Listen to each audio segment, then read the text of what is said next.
I'm thinking Okay, um that's totally we're fine. down 3 positions right now, so it's kind of, and we've had a couple of people who I'm not 100% sure if they're going to be joining us or not. Um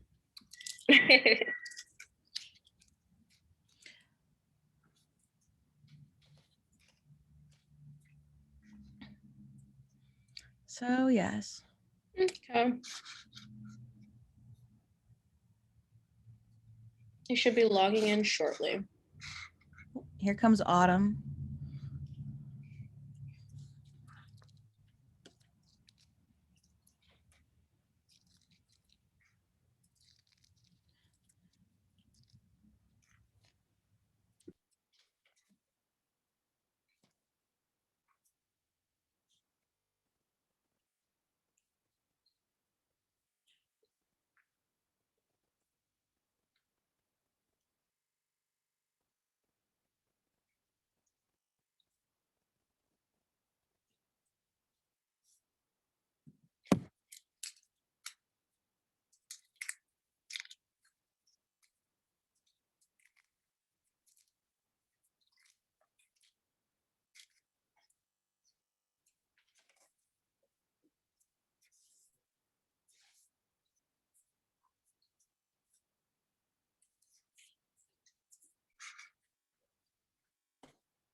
Will we be the only ones here, Diane? Actually, we are going to be short on our members today, No, but Rebecca's missed. there are 2 more that we are waiting on. So, Okay. and maybe others that we don't know at this point, but for sure, Autumn got 2 other positives from board members.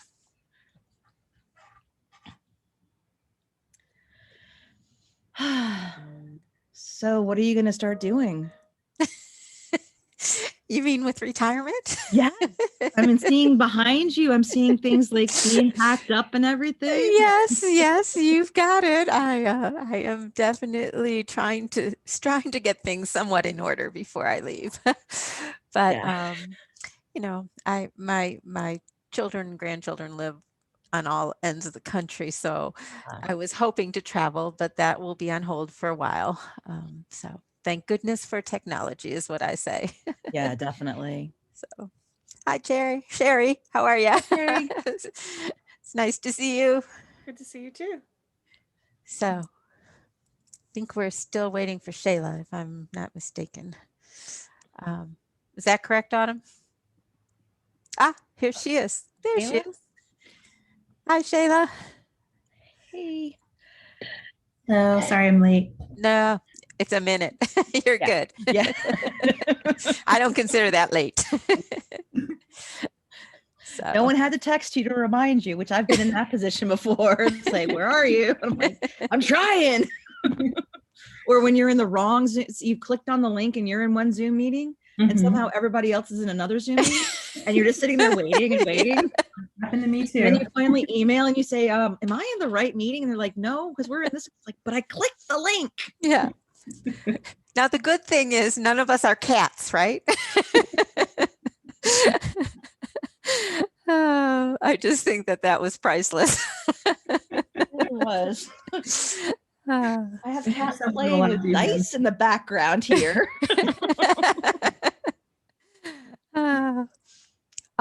Shayla, I think these are the only people that Autumn got a response for yes to. Okay. And I know Judy would like to be here, but she is in the Florida Keys right now for the month of February. So she's good. And we hadn't heard back from a few people.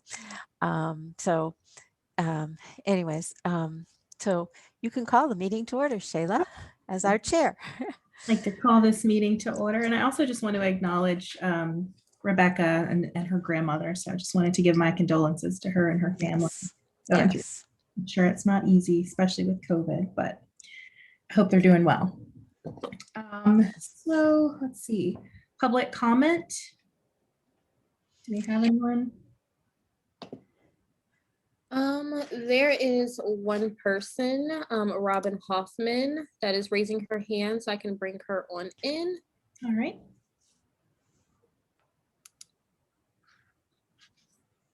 Hey, everybody. How are you doing? All right. How are you, Robin? No, I'm sort of with Diane. I'm supposed to be retired already. But it just won't happen. It never can happen. I mean, 40 years of this. But anyway, I'm giving the vaccinations out now. We were doing I'm with CVS. So we were doing the nursing homes, and now we're at 5th Street. So I just want to give you a little feedback real quick. Because I'm a public person, I ask all the questions when I'm given the injection. I say, what? So not how old are you? What was your work like? How were you able to navigate on the CVS.com? And it's not been anybody but engineers who are showing up at 5th Street. I'm telling you, these are engineers, or they called their nephew who's an engineer or whatever. Anyway, so I actually took some, concern to CVS and then finally to Thomas Jefferson Health Department and Blue Ridge Health Department. And then finally, my neighbor came over, that's why. And she's 82. And she said, like, I can't get on. I go, I know. So I started calling everybody up and I said, it's going to be really difficult for us to continue doing this by appointment unless you guys, hone in on the navigation of it. Anyway, Blue Ridge, this is what I want to tell you because you're social workers. Blue Ridge takes phone calls. And Thomas Jefferson too. Like, you don't have to get online, but UVA, Walmart, and CVS get online, and they're trying to figure out how to do it, for 75-year-olds, 80-year-olds, But here's what I came to after all of that. I did about, like 50 hours, about 100 hours doing the nursing homes, and then finally 5th Street, I did 50 hours. So that you can imagine, I was doing like over myself 100 people a day, shooting them. So what I want to say, the upchuck of all of this is, I think we need volunteers.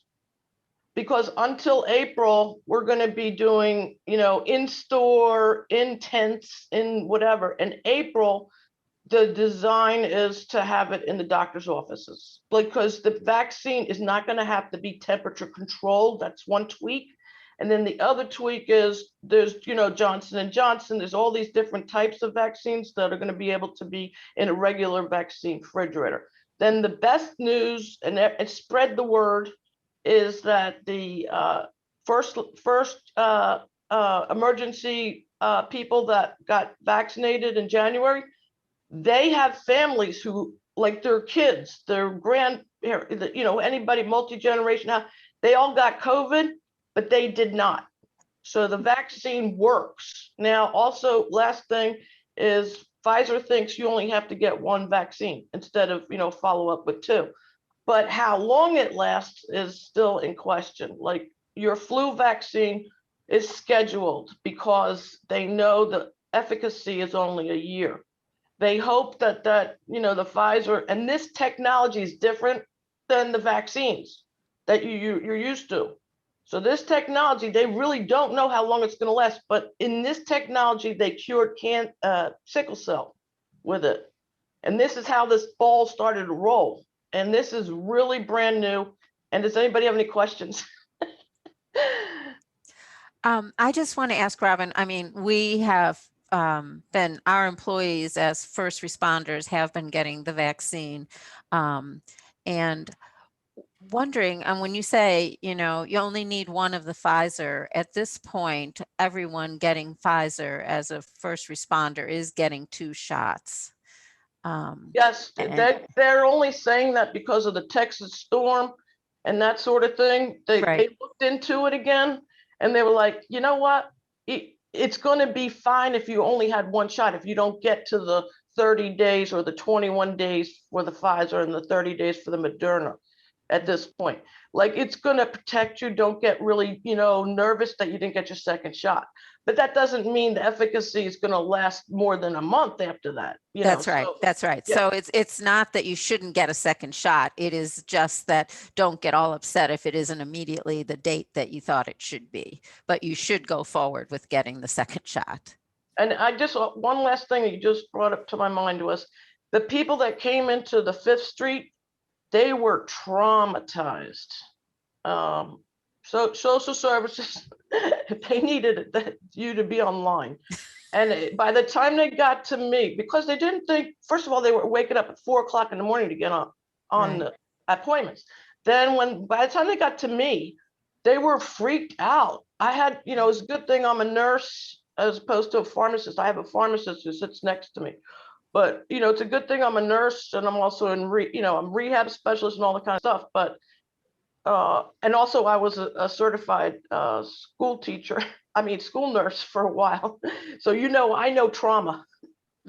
But these people were shaking, by the time they sat down, because they had to also stand for an hour, which that was the beginning of this. And hopefully, and then they had the snowstorms that day and that sort of thing. So it was like everything all at once. But anyway, so I just wanted you to find out maybe if there are people who can volunteer in your neighborhood, go to the churches. I had one nice lady. She was like the only Black person, I'm sorry to say, on 5th Street. You would expect that neighborhood people would be able to come in and all that. Anyway, she was really nice. And I, talked to her. She was able to say to me, yes, she had a problem getting on, that she had gotten her engineer, San Francisco nephew or whatever.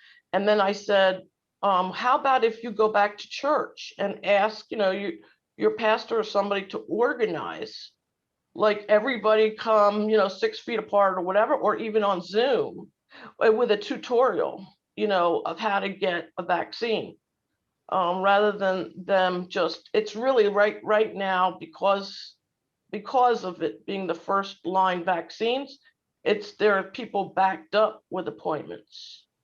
So, but Blue Ridge has been really good. My neighbor, the one that I was telling you about, 82 years old, she went on the Blue Ridge phone call and she called me back in less than an hour, and she had an appointment with her, she and her friend. So it can be like, people can help each other. That's what I want to say. Yeah, I do believe that the Blue Ridge Health District is working with local pastors. I believe I was reading somewhere where they were definitely reaching out to try to have local pastors help organize and reach out to people who might not be as computer savvy in particular, as well as having some very directed clinics in some neighborhoods that are only being talked to with the neighborhood because they want to make sure they have the doses for that neighborhood. So there's been some stuff that hasn't basically been as advertised because they want to make sure they're targeting some more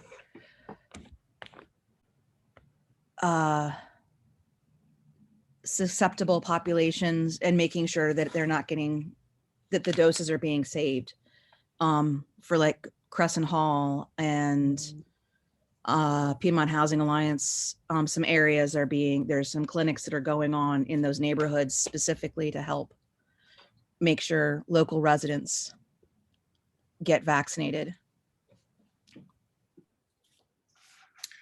There is no one else that is raising their hands for public Well, comment. I just want to say thank you very much, Robin, for participating with us and sharing this information. And as a community, we know this has been a struggle, and there are a lot of players trying to help solve it, but your information was very valuable. So thank you. Appreciate it. Thank you, Robin. Approval of minutes. I guess we can't do that without a quorum. So No, we can't. If there are any corrections you guys noted in the minutes, we can discuss that, but we can't make approval or any of that right now. So Okay. Any comments or feedback about the minutes that we can address next month? Okay. All right, members report. Anything? Chair report is next. This is my first time chairing this meeting, so I don't think I have anything to report. But I just want to remind you all about the town hall meeting and Diane's retirement party tomorrow. Hopefully you all are able to make it so we can send you out in style. And I hope I'm still smiling and I'm not crying. tears are acceptable. We know it. You've been with the Crying is department for so long. fine. I don't know why people get, I am so just in general upset that the only acceptable form of emotion, it seems like, is either anger or just happy. Like you can't be anything else in our society. And that just annoys me because tears are perfectly healthy and welcome. Well, Okay. and I'll tell you that, I am ready for retirement, but I am going to miss the city work. I am going to miss my staff. I'm going to miss all of you. And I just feel so blessed to have been able to serve this community for as many years as I did, because it is a wonderful place full of amazing people. And whether it be staff, it is, our neighborhoods, the folks that have just touched my life. And I've been privileged to have them touch my life because of the positions that I've had in this community. And it just, I'm going to miss that a lot. So anyways, we'll get to that tomorrow. Today we'll finish our advisory board meeting. But I do want you to know that I'm going to miss all of you incredibly. And maybe I'll just have to at some point just come in as the public just to listen. We will accept you with open arms. Yeah.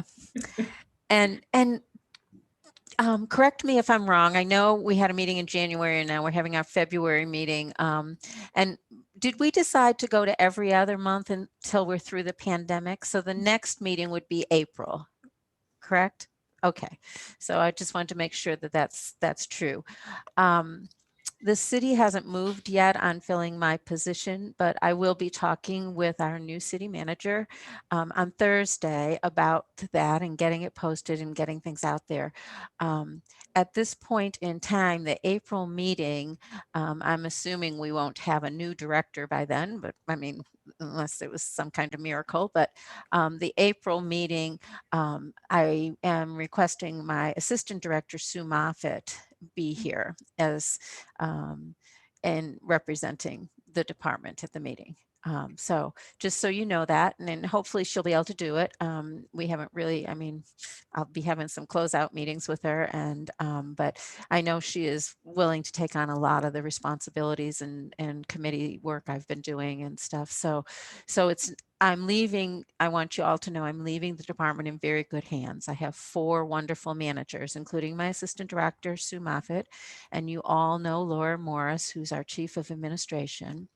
Mary Jane Skidmore is our chief of benefit programs, and Jenny Jones is our chief of family services. So, so there are, you know, I feel very confident that things are not, you know, going to go haywire at all, because they've all been, well, Mary Jane's only been with us for a few years, but she came from Fairfax County after she retired there. She joined us. So, but the other 3 have been with us for years and years and years.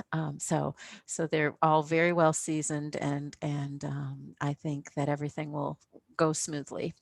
And hopefully once, you know, I talk to Chip, we'll get the process, or I won't be we, but the process will get in place in order to find the new director. So I just want you all to know that, that I feel good about where the agency is, and the people that will be certainly, you know, following in my footsteps and doing great things. So, okay, you feeling okay about that? Okay. And will there be an interim director? Like, Well, our former interim city manager didn't want to appoint an interim director, but I tried to convince him that with an agency of 110 people, we really needed at least an interim director. So I'm having that discussion with Chip, and you know, I think he'll be open to that. But I can't assure you of that, because my meeting with him is on Thursday. So so I don't know the answer to that at this point, but hopefully. And so, you know, and I think, you know, there's a good candidate for an interim director. So so that is my hope. And you know, it's one of my managers. I don't want to, you know, just talk about that right now in public forum yet. But so yeah. So that hopefully there will be. Okay. Great. And like I said, Sue Moffett is taking over a number of my committee works, and she will be involved with the Virginia League of Social Services Executives too, which is a state organization, and she'll be on CPMC, the Community Policy Management Team for our family services, and a number of other things. So it's you know, we've got it in process, and we've been working on it. So my next thing is to, you know, I just say God bless Chip. I know he's got a lot on his plate, but I do know that he's also been very responsive the few times I've talked to him, and so we do have a scheduled meeting for Thursday. So okay. Thank you. So We're any kind other of getting into director's report stuff, but do you have any other updates that we should know about? Well, I do have some director report things here, so if that's okay. And it's on 2 different topics, and one is, I know we don't always often talk about adult services and adult protective services, so I just wanted to give some updates on that. You know, largely due to the stay-at-home orders, just like other programs, there's been a significant drop in APS reports across the state since March. The interesting part of that, although there's been a significant drop across the state, including in our department since March, for the last fiscal year, which ended June 30th, there was still a 9.6, almost 10% increase in the last fiscal year. Excuse me, I diverted that. Since the last fiscal year, almost a 10% increase in reports of adult protective services needs. And that was across the state, and that was certainly the case. If not, I don't have the exact numbers of, but we had a huge increase also in the last fiscal year. Now that fiscal year ended June 30th of this past of 2020, but and since then there's been a huge decrease, which is concerning. The same way it's concerning with CPS reports, but again, it's not unexpected because you know, adults that are in need of services are seeing fewer people. Whether they are in need of services because they're living alone or they're living with relatives that may be harming them in some way, or you know, even in our assisted living physicians and nursing homes. I mean, their relatives can't see them in person. So that is not unexpected, but it is concerning. And you know, we've seen the same drop with the pandemic. Now, for if there are any people out there listening, or maybe some of you, Adult Protective Services will serve any adult over the age of 60 who may be experiencing physical abuse, neglect, exploitation, which can be exploitation of financial things or physical exploitation of things.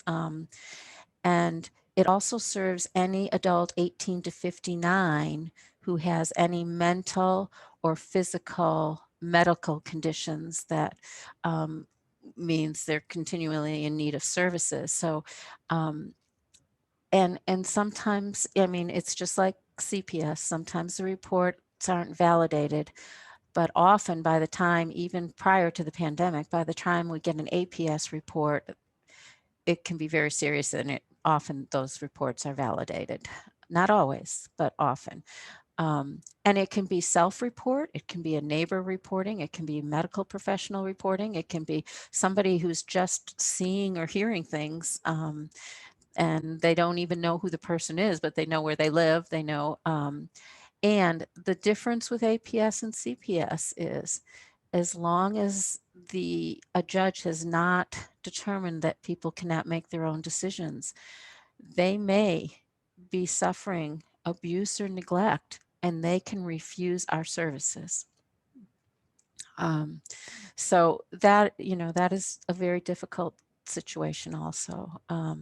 But as long, again, as if they have the mental capacity to make their own decisions, then they can refuse our services. Just like CPS, every once in a while, it can actually be something that it is criminally charged. And we don't have a lot of those, but there have been times, and there have been times when there's been massive financial exploitation. So anyways, I just did want to report on that because I know we often are, you know, focus on our family services or our benefit programs, and we haven't talked about adult services in a while. And we got a nice report out from the state, and, you know, it was very clear to us that it's across the state where we had a huge increase in the past fiscal year. But then the reports have declined since the pandemic because there are less eyes, less ears. People are out less, being seen less. So to get that information out and make sure that we make the community aware too, that, you know, again, your name doesn't even have to be attached to the report. Just like a CPS report, it doesn't need to be attached. But if you see something, know something, hear something, are concerned, if you haven't seen an elderly neighbor or a neighbor that may, you know, have some kind of disability, and you're concerned, you know, if you can't check, then, you know, you can always call us at social services, and we'll try to, you know, attend to. And again, we have times when we do go to a home and the person doesn't want to talk to us, doesn't want to see us, even though there's grave concerns. But and you know, our staff knows how to deal with those situations also. So And that would be the main social services line, right? The Yes, yes, yes. 970-3400. Yeah, yes. And that line goes to, takes the report, not takes the reports, but forwards the reports to the people, the employees that are working APS. And after hours, it goes to the state hotline, just like the Child Protective Services line goes to the state hotline. But they just call our number, and that's where they can report. Yes, 970-3400. Okay. All right, so that was one thing I wanted to talk about. The other thing I wanted to talk about was, hopefully, I've seen this information out on the news, but whether people are really paying attention to it or not is there has been a special enrollment period for people who are getting their healthcare coverage under the Affordable Care Act. So these are people that don't qualify for Medicaid. Because you can apply for Medicaid at any time of, any week of the year, any month of the year. But for the special enrollment period, that usually ended in mid-December each year. But because of COVID, they have extended it now, and starting on February 15th to May 15th of 2021. So February 15th of this year to May 15th, if people do not have health insurance, do not qualify for Medicaid, don't have health insurance, there's another 3-month open enrollment period. And the federal government opened this specially, after we had a new president. It was open specially because they knew people were struggling so much in the fall when thinking about health insurance, and all that kind of stuff may not have been on their agenda at that point in time.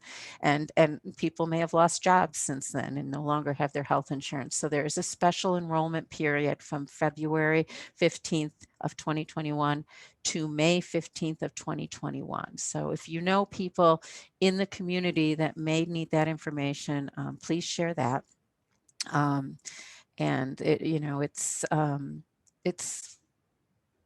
I hope people understand the seriousness of not having health insurance right now during this pandemic.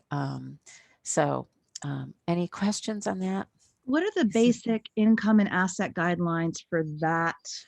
For Medicaid, first for Medicaid, and then for the open enrollment. Right. And for Medicaid, it again is based on the family situation, how many children, how many people are in the household, that kind of stuff, whether you're qualifying for Medicaid.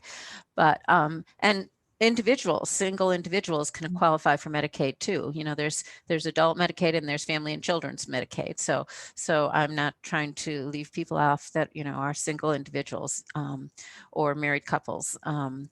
Or cohabitating couples, you can apply yourself or you apply as a family. And for the marketplace, what you will be paying is based on your income. So if you don't qualify for Medicaid, that's because you have income that's above the Medicaid level. But if you go to the marketplace, you may get a very discounted rate on your health insurance. Now, again, Virginia, and especially this area of Virginia, hasn't necessarily had the best options and have been the most expensive under the Affordable Care Act. I know they were working on this, and I think there have been some changes. I cannot for sure testify to that. I have not been on the marketplace myself, so I can't testify to it, but I know that there was a lot of work being done to trying to change that, because we were some of the most expensive area in this part of Virginia and in the nation as far as what the Affordable Care Act cost on the marketplace. But hopefully, and again, I can't verify that, but hopefully people, if they don't have it, I encourage them to at least look into the marketplace and see what it may cost them. Okay. So those were a couple of things I really wanted to share with you today. Do you have any? Hey, Janet, I just noticed that you were here. And any questions for me concerns, things that you want on the coming agendas? I'm concerned that you're not going to be here. Oh. Oh, I was just saying, I'm leaving the department in good hands. Have very good managers, and Assistant Director Sue Moffett is planning on being with you at next meeting. So I think, again, I feel like everything will keep on rolling. And sometimes it's always good to have some new ideas at the upper level. And there, like I said, there are plenty of good, I shouldn't say plenty, there are 4 good managers in the department. And so I feel confident that things are going to keep on keeping on. So, but thank you, Janet. Do we have a quorum now? Let's see. We have 4 out of how many active members do we have? I think we only have 7. I think we do have a quorum now, do we not? Correct me if I'm wrong, Autumn. Don't we have 7 members on the board currently? Yes, I think so. Okay. So you guys could read the minutes and approve them, or not, if you would choose to. Has everyone had a chance to read the minutes? Okay, is there a motion to approve it? I'll make the motion. A second? I'll second. All right, all in favor? Aye, you can raise your hand. All right, and that passes. And then there was one other thing I wanted to talk to you all about, and I'm glad I remembered it right now.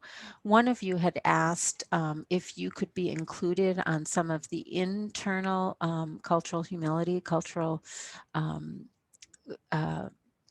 competency things that we were doing internally.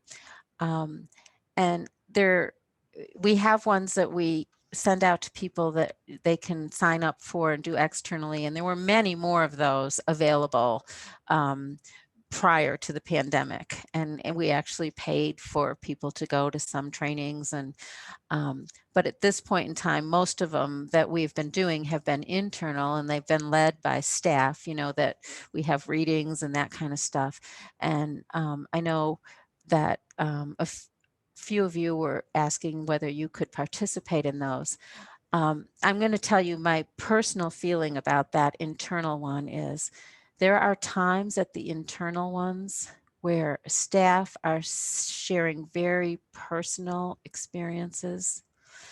And I don't know that if we invited advisory board members when they don't really know you, that we would get the same level of sharing.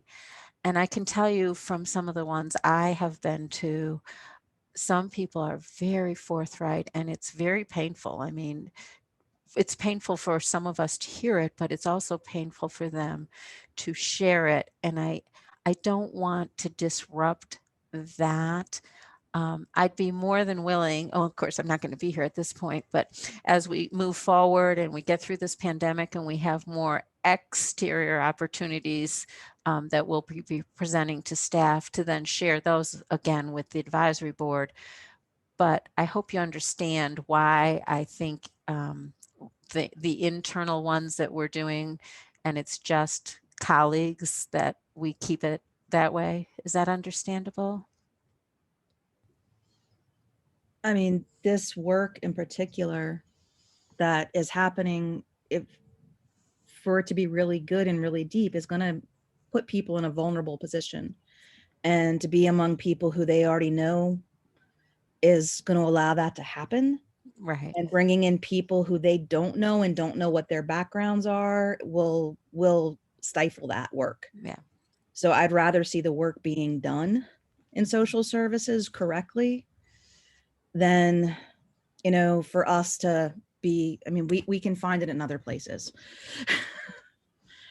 Is that understandable, everyone? Is that, I definitely feel like we all need to continue with this work.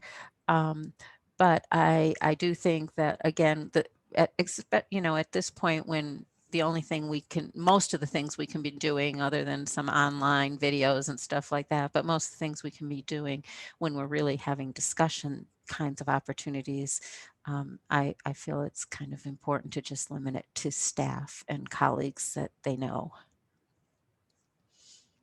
So, okay, is everybody okay with that? All right. That makes total sense.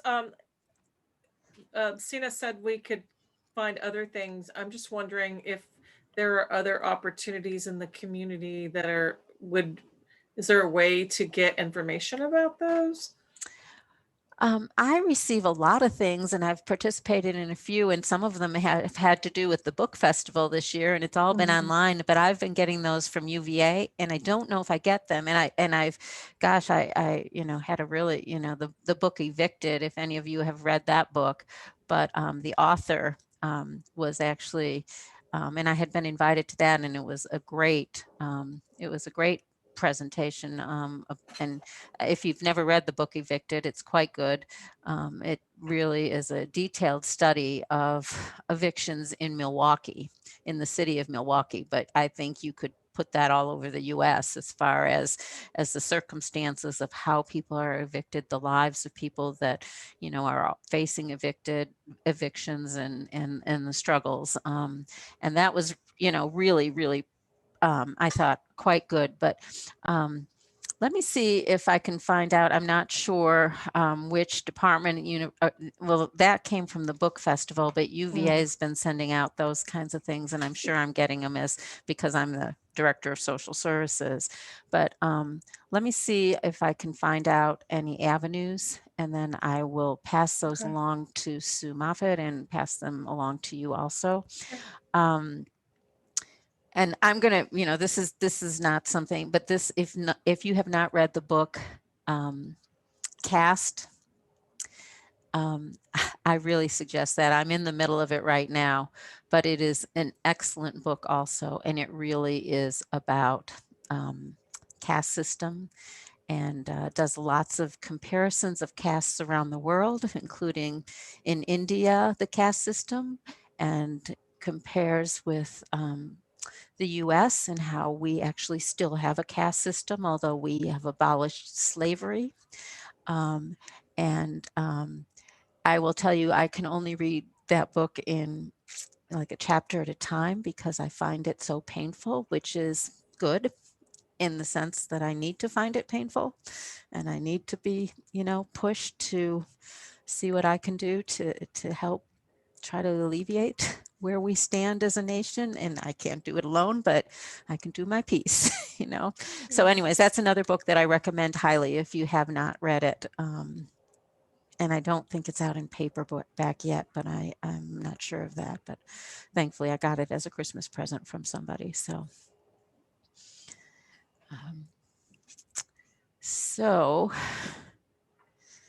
it's hard for me to say. It's hard for me to say goodbye all. Is there anything else though that we need to talk about now?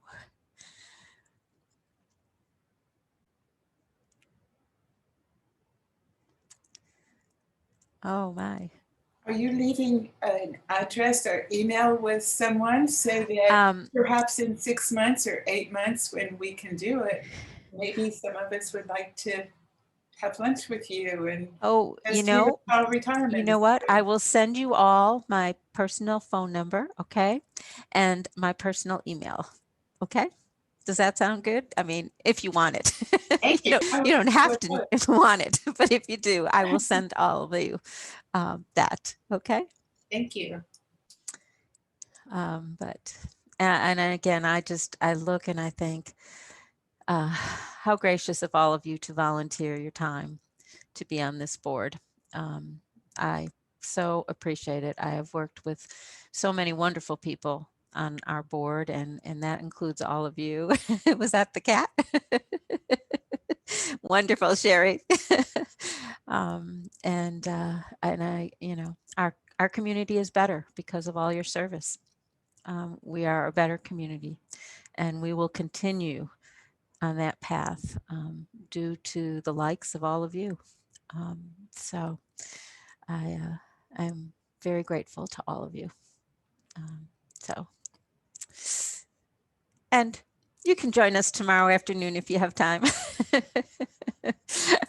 I'm not sure what's going to happen tomorrow afternoon, but I'll if be you coming after my second vaccine, so hopefully I'll be feeling okay. oh, I get my second one on Wednesday. I'm just so happy I'm getting it before I leave. Yeah. I feel very grateful for that too. So you get your second one tomorrow, huh, Sherry? It was Oh, supposed to be today, so I was going to miss this meeting, but because they redid the entire system and because of the freeze, they didn't get all the vaccines in, so they asked everybody to reschedule in the new system. good. Excellent. Yay. All right. It's yours, Shayla.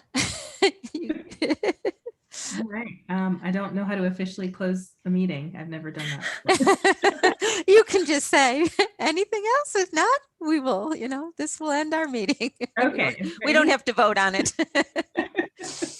Anything else from anyone? All right. Well, thank you for your time today. Thank you, Diane, for all of your years of service. We will see you tomorrow to officially wave you on to your next chapter in your journey. Thank you. But without anything else, I will adjourn this meeting. Thank you. Thank you, Chair. Thanks, everyone. See you Take tomorrow, care. Diane. Great job, Thanks. Sarah. Take Bye. care. You Bye too. now. Bye.